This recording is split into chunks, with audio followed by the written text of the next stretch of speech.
Game 7. But if the Clippers have to play the Denver Nuggets in the first round, or not the first round, in the next round, the Denver Nuggets have a very good opportunity of taking the Clippers out in 5. The Clippers don't have the size to match with them. They have no one that can guard Nikola Jokic. If Jamal Murray continues on this trend, they have nobody that can check him. Michael Porter Jr. starting to play well. They're finally starting to get healthy and back up to date with where they were in the regular season. I fully expect the Denver Nuggets to win tonight in Game 7 against the Utah Jazz. I expect it to be an incredible shootout, but at the end of the day, the Nuggets come away, and the problem is the Los Angeles Clippers have to get in the right mindset. They are in the mindset that they can turn this thing on and off whenever they want, and the problem is a healthy Dallas Mavericks beats them in 7. The Clippers are not Superman. They can't turn this thing on and off whenever they feel like it. So my biggest takeaway from the Los Angeles Clippers, even though they closed out the series, attitude and effort. Where's their attitude? What's their mindset? Are they actually there to play basketball? Paul George continually says how he's fighting this, he's fighting that, he's fighting off-court issues because of the bubble. Stop blaming the bubble. Every other player is in the same situation. I'm worried for the Los Angeles Clippers if they have to face the Denver Nuggets. That's a very hard matchup for them. They have the size against them. They have the exact same amount of offensive firepower that the Clippers do. The Clippers have got to get into the right mindset, and they've got to produce the right effort every single night. Now let's go ahead and get to Morris real quick. We see Morris step on Luka Doncic's hurt ankle on purpose. That should have been a suspension for that next game. What happens the next game? He comes out and punches Luka in the side of the head. I don't care. That's not a hard foul. Here's my problem with the NBA. Here's my problem with their consistency. Draymond Green gets suspended against the Cavaliers in 2016 for kicking someone in the you-know-what.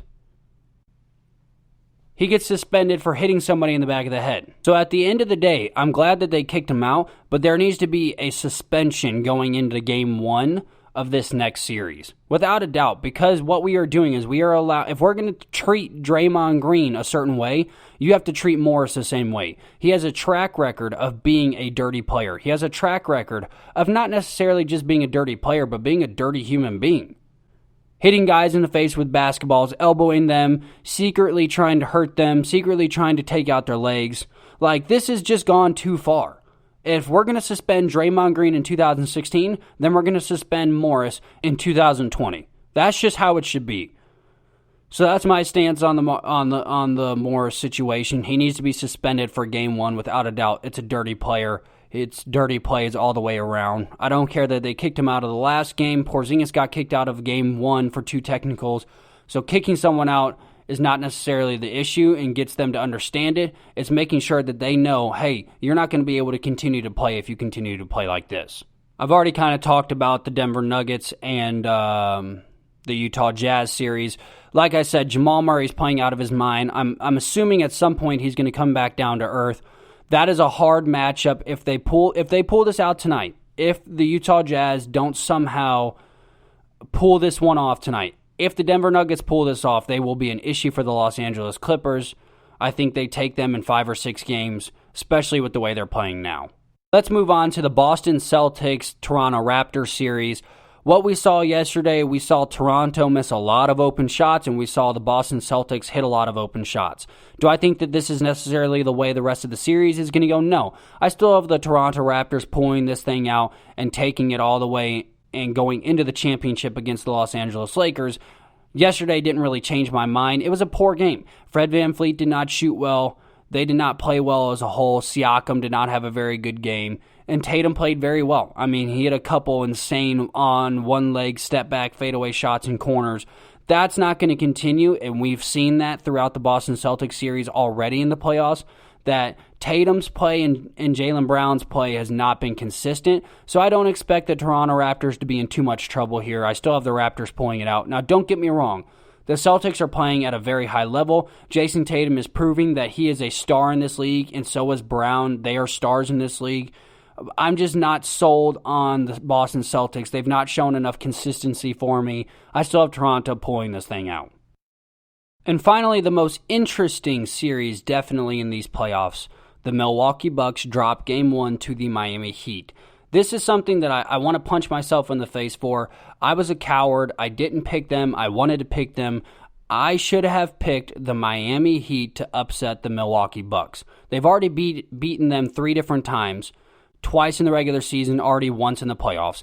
Jimmy Buckets did what he did, which is get buckets. They shut Giannis down. I should have picked the Miami Heat. I apologize, Miami. I should have picked you. I didn't. I should have gone with my gut. Here's what I've always said about the Bucks. Here's what I will continue to say, and here's what the Miami Heat are proving. The Milwaukee Bucks have hit their ceiling. What's their ceiling? They can't get out of round 2 because Giannis can't shoot a damn shot. He can't shoot a damn free throw. Stop relying on Chris Middleton to win you games because he can't. 21 in the first half, only 8 in the second half, 2 of those coming in the fourth quarter. So how in the living hell are you supposed to have Chris Middleton carrying you and carrying this team on his back when he is not ready to do that? He cannot do that. He has not proven that he can do that. What happened to Giannis yesterday? Giannis can't shoot a free throw. And that would be different if Giannis was an incredible playmaker. LeBron can't shoot free throws either, but he's an incredible playmaker. That's not going to cost them games.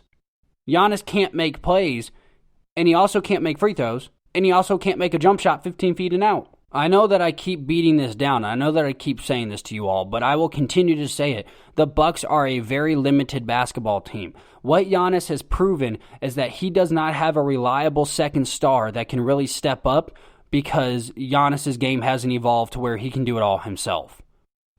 If Giannis had a guy that could take over a game, the Bucks would win the championship the next 3, 4, 5 years. But they don't. Because what happened was they shut Giannis down, they pushed him outside of the paint, then Chris Middleton and Bledsoe and everybody else on that team, George Hill, they simply cannot get it done. And another thing these Milwaukee Bucks really need to think long and hard about is what is their mindset going in.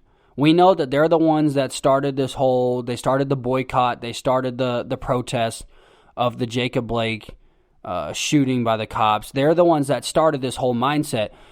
Okay, so are you in the right mindset to play basketball then? I don't know that they are.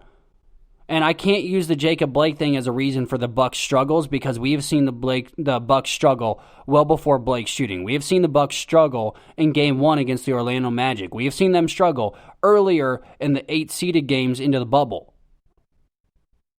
So I don't think mentally they're right now, but also they have not been right since they stepped into that bubble. Plain and simple, the Bucks do not have a second guy that puts them over the top that can take them to a championship.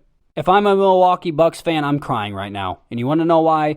Because I think you have just sealed Giannis's goodbye.